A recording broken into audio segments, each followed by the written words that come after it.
जहां एक और चुनाव आयोग ने निकाय चुनाव कार्यक्रम की घोषणा की है, वहीं नागपुर में सभी पार्टियां काम में जुट गई है। तो वहीं सभी पार्टियां भी अपना दमखम दिखाना चाहती है। देश जनहित पार्टी के नेतृत्व में अब जनहित परिवर्तन पार्टी की स्थापना कर नागपुर महानगर पालिका चुनाव में मैदान में नजर आएगी। एनडीसीपी के धर्मेंद्र मंडलिक ने पार्टी में जाहिर सहभाग करने की जानकारी आयोजित प्रेस वार्ता में दी। पत्र परिषदेचा मुख्य उद्देश आहे जनहित परिवर्तन आघाडी देश जनहित पार्टीच्या माध्यमातून तसेच राष्ट्रीय विकास काँग्रेस पार्टीच्या माध्यमातून नागपूरच्या भविष्यासाठी, नागपूरच्या विकासासाठी, नागपूरला स्मार्ट सिटी बनवण्यासाठी, नागपूरमध्ये रोजगार मिळण्यासाठी, शालेय शिक्षा फ्री करण्यासाठी, स्वास्थ्य शिक्षा फ्री करण्यासाठी म्हणून आज या नागपूरमध्ये आपण जनहित परिवर्तन आघाडीची स्थापना केलेली आहे। या जनहित परिवर्तन आघाडीमध्ये जवळपास 9 दल आहेत। आता 1-2 दिवसामध्ये जनहित परिवर्तन आघाडी संपूर्ण नागपूर शहरामध्ये 151 सीटामध्ये तसेच 38 प्रभागामध्ये आपले उमेदवारी उभी करणार आहेत। आणि माझा जनतेला एवढा आग्रह आहे की जनतेने स्वास्थ्य, शिक्षा आणि रोजगार आणि तुमच्या पॉलिस्या आम्ही बाकीच्या सरकारसारखं तुम्हाला खोटं बोलणार नाही आणि तुमच्यासाठी आम्ही काम करेन, त्यासाठी आम्ही वचनबद्ध आहोत, हेच माझं म्हणणं आहे।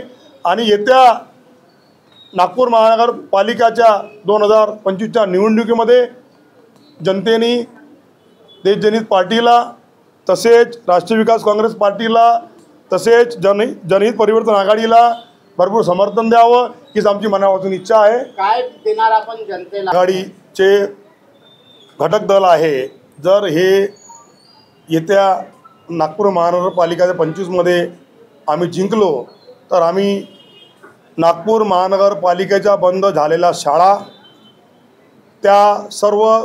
त्याच्या एक नियमावली बनवून त्यांना सुधरवून त्यांना सर्व एकदम स्वच्छ आणि सुंदर बनवून फ्री शिक्षा देऊ। एकही रुपया नागपुरातल्या कुठल्याही परिवाराला लागणार नाही याची आम्ही तुम्हाला हमी देतो। आणि जे हॉस्पिटल्स आहेत, प्रत्येक जे प्रायव्हेट हॉस्पिटलनी महागाई वाढवून ठेवलेली आहे, कोण्या हॉस्पिटलमध्ये 1500 2500 रुपये लागते, आम्ही त्याच्याही क्रायटेरिया सेट करू आणि त्या क्रायटेरियामध्ये प्रत्येक डॉक्टरला प्रायव्हेट डॉक्टर 100 रुपयाचा वरता घेणार नाही किंवा आम्ही घेऊ देणार नाही। नाही तर त्या हॉस्पिटलला आम्ही आमच्या नागपूर महानगरपालिकेच्या योजनेमध्ये सामील करू आणि स्वास्थ्य शिक्षा देण्याचं काम करू। फ्री शिक्षा, फ्री स्वास्थ्य आणि रोजगार कशा प्रकारे देणार आपण शहरामध्ये? रोजगारमध्ये जे आता सध्या याने प्रायव्हेटीकरण झालेलं आहे, ज्यामध्ये नागपूर महानगरपालिकेचे जे कर्मचारी आहे ते शेकडोच्या संख्येने आहे, त्यांना आम्ही परमनंट करण्याचं काम करू।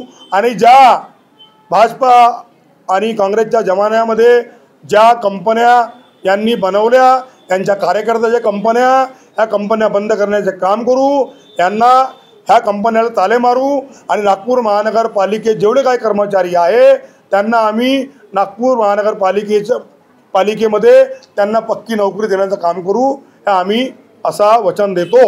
नागरिकांना आम्ही आवाहन करतो की देश जनहित पार्टीच्या नेतृत्वामध्ये उभं राहणारे उमेदवार तसेच राष्ट्रीय विकास काँग्रेस पार्टीच्या माध्यमातून उभे राहणारे उमेदवार यांना प्रचंड बहुमताने विजयी करा आणि नागपूरच्या उज्ज्वल भविष्यासाठी नागपूरमध्ये बदल करा आणि काँग्रेस, बीजेपी आणि ज्या काही दलाल पार्ट्या आहे त्यांना जोडे घाला आणि त्यांनी बाहेर पडवा। लोकवाहिनी न्यूज के लिए अविनाश तोतड़े, नागपुर।